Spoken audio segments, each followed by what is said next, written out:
Hello, everybody. This is Sarah Griffith with Scaped Outdoors, and today I have the opportunity to tell you more about a landscaping project that we just recently wrapped up. I thought rather than us just showing the before photos, the during photos, and then the after, it would be really great to give you more context on this project. And I share because I think sometimes it's fun to just know, like, why do we do that way? And perhaps as you're watching and maybe thinking about your own home, it might give you some ideas and also might help you understand the process in the event that a project like this is something that you want to undertake in the future. So that's the goal for this video. I appreciate you tuning in and watching. If you haven't already subscribed to our channel, please do that.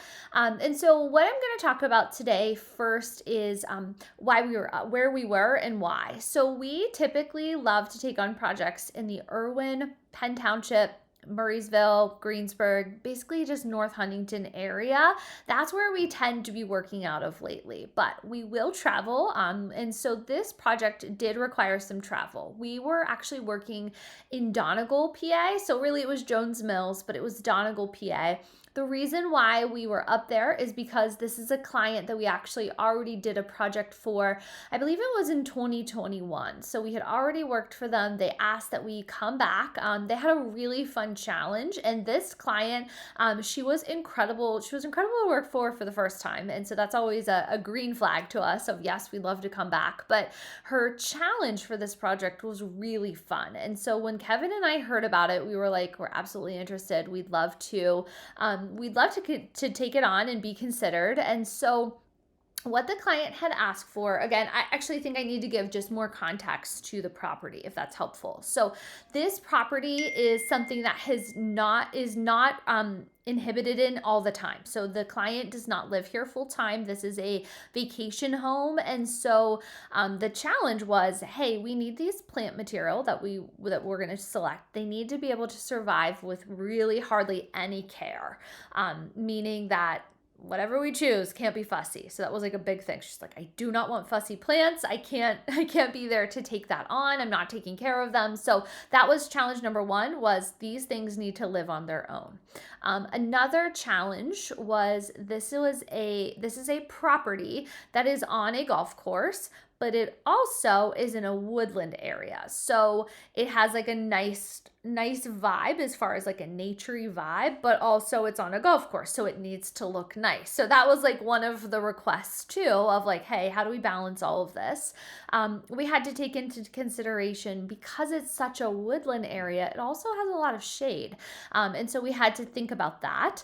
And then the client was asking if we could. So if you're familiar with the area up there, you know that they have a lot of really incredible natural stone in a lot of the woodland areas. And so the property where this home sits is loaded with beautiful, massive boulders.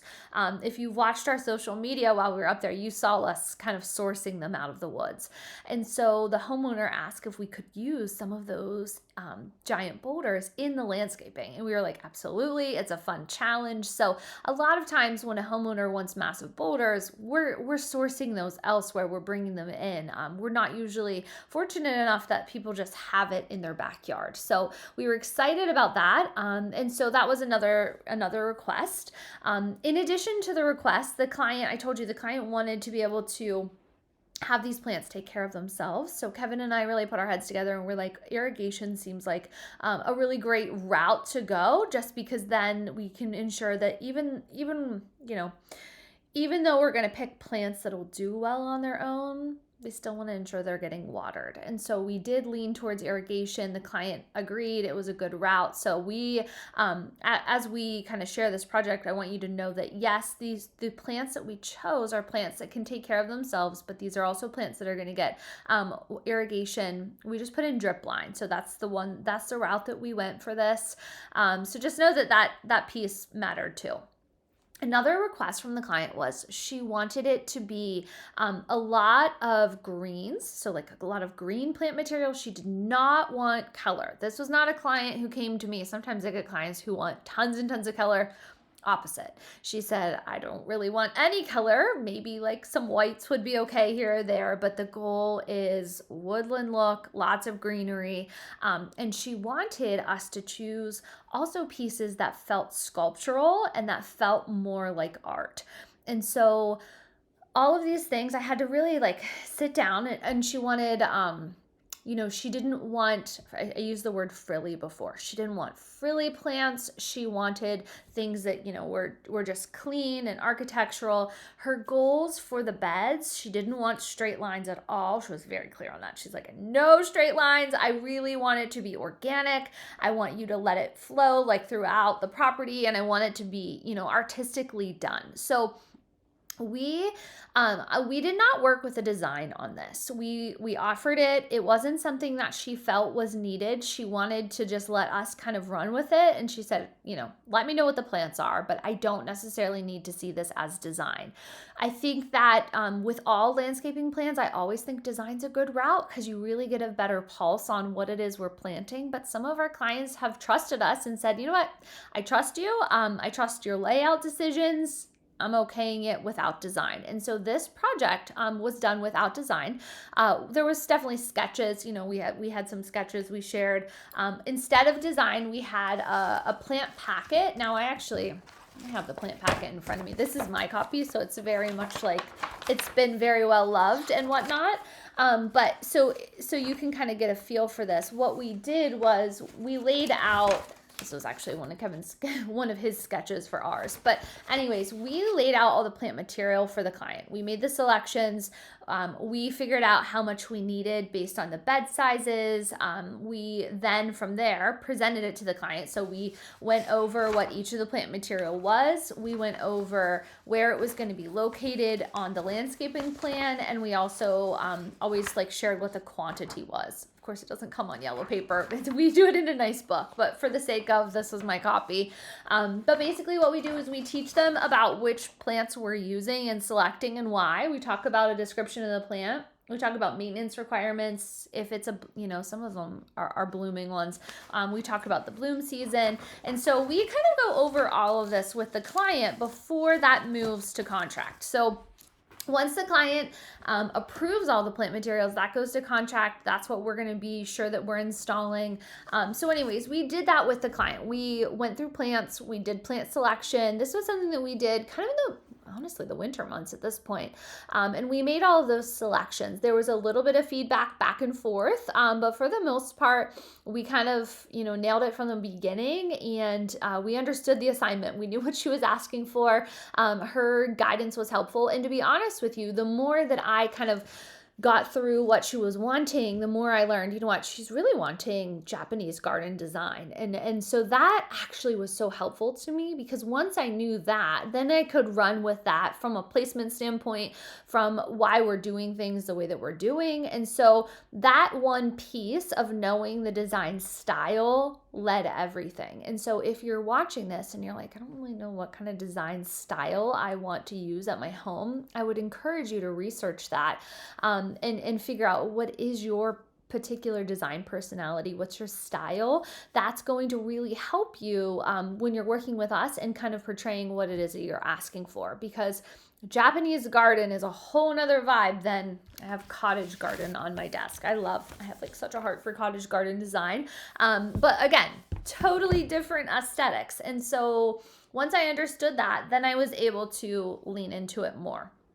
So anyways, when we went, step one, so once we mobilized up there, step one was to get the beds cleared. So we did not have much to remove. This was a property that really did not have much landscaping at all. So very easy. We didn't have a lot of removal, just some volunteers that had been hanging out in the beds. But step one was to clear everything out and redesign the beds. And so I shared with you, the client asked for a very organic feel. I love an organic feel for beds. I love that so much more than the straight lines. And so I asked Kevin to do that for me. So he designed the beds that way in a very flowy, organic state. We brought in new topsoil, new material for the beds because we didn't want to just work with what was there, obviously. So we brought that in. Once we did that, then we had to source our rock. If you know anything about Japanese garden aesthetic, you know that like rocks are very powerful pieces in that type of design, and it's something that needs to happen first. And so we used, those days to go out into that field area and select the rocks. We wanted rocks with character. Our client loves moss. And so we were like, we have to find ones that are cool. We really want, we don't want ones that are just like clean. We want mossy ones. We want ones with character. And so I think that Kevin did a phenomenal job of sourcing the appropriate rocks for the beds. And so if you look at the photos that we share, you'll see that some of the rocks are much larger and they're more the statement pieces in the bed. And then there's some that are just smaller ones that we put throughout. But that was like step 2. So step 1 was to cut out the beds and build them. Step 2 was to source that rock material. Once we had the rocks placed, then we moved towards our evergreen trees first. So when you look at the photos, just pulling up some of my notes here, you will see that we have some pieces like this one, for example. We had this weeping blue Atlas cedar. We have a lot of weeping sculptural trees. There was a lot of them. And so we were intentional about, we even told the nursery, like whenever we were working with the nursery, we said, we want these pieces to feel architectural. We want them to have character. We don't want one that looks like a cookie cutter. Like we literally want you to find your quirkiest pieces because that's what the client was asking for. It wasn't that we necessarily needed it to be that way. It was, again, we listened to the client, we heard the client's goals, and so that's on us to try to bring those goals to life. And so we really pushed for that with the nursery of like, hey, we want character. And so once we received that plant material, we took it up and we installed it. And so the trees went in first, all of the evergreens went in first. Once those were planted, we were then ready to move on to all of our perennial materials. We had a lot of plants. In particular, the one area we used wild ginger. I think Kevin had to plant, I want to say it was 65 or 68 of these wild gingers. He's like, oh my goodness, this is a lot of ginger. So anyways, obviously there was way more plants than that, but the plant material, again, that we used, a lot of plants that could live on their own, a lot of plants that were green, a lot of plants that had character. We used some ferns. We used some, hot, like Empress Wu hosta. We used just really cool stuff. Hellebores. A goal of mine is always, number one, to pick plant material that the deer try not to eat. I can never promise deer resistant. Everybody's always like, what, deer resistant? Deer resistant in Pennsylvania is like, it's hard. So we choose material that they don't prefer, but we always tell you we can't promise it's not deer resistant. So please keep that part in mind. But anyways, we selected material that's deer and rabbit resistant, but we also wanted to select material that would bloom throughout the season. So the goal is always to make sure that you have beds that are interesting for all of your seasons, not just, oh wow, it's really beautiful in the spring and then there's nothing the rest of the year. And so that was important with our plant material. We wanted to select things and have a variety in all of the beds. I didn't mention this yet, but I will say it. We were working in different areas. So we were working in a main driveway bed, so right kind of near the house. We had to remove a stump for that too. There was a very large stump there. So we did stump removal. We did that early before anything else. So stump removal. But that bed was right there as far as it goes close to the house.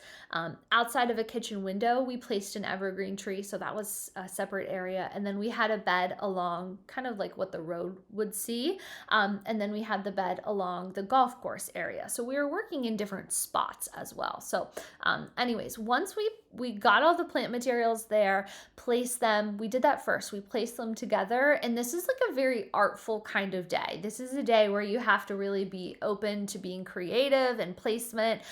It's a day where Kevin and I, we really worked good as a team on this project. We were, I don't know, I guess you could just say we really had fun on the day of plant placement.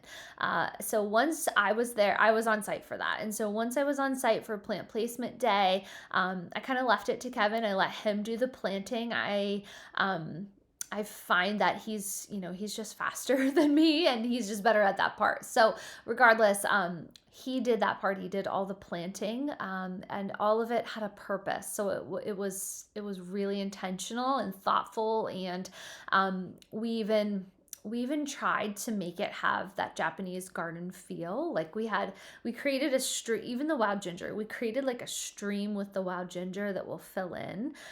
We used different rock materials. So the client did not want mulch. Obviously, they wanted river rock. And so the goal with the river rock, she wanted larger pieces. So once we put down the landscape fabric and we ran the irrigation. So the plants were planted, irrigation got ran, had that all working, tested it, did all of the work that goes into making sure that irrigation is working correctly. Then we felt confident it was okay to move forward with the river rock. So river rock got installed. We did variety of sizes, but we also placed larger pieces throughout. And we also, if you look, there's some older trees that we left. And the trees that we left, we used smaller pebbles just to create like the separate pieces and to cause interest. With Japanese garden style, the goal is that it's an interesting walk all the way around and all the way through. There's also little elements of surprise. That's a design intentionality of Japanese gardening. They're looking for things that surprise you. So, for example, on the bed on the golf course side, there we place the Hinoki cypress behind the rock because you can't see it from a certain angle, and then when you kind of turn in, you notice it. And so, again, all of these things that if I just showed you the before and after, I don't quite think you would understand all the thought that went into it. And so as these fill in and grow in the years to come, it's really going to create a beautiful space that was designed with intentionality, and it was designed with goals in mind. And so that's what we did there.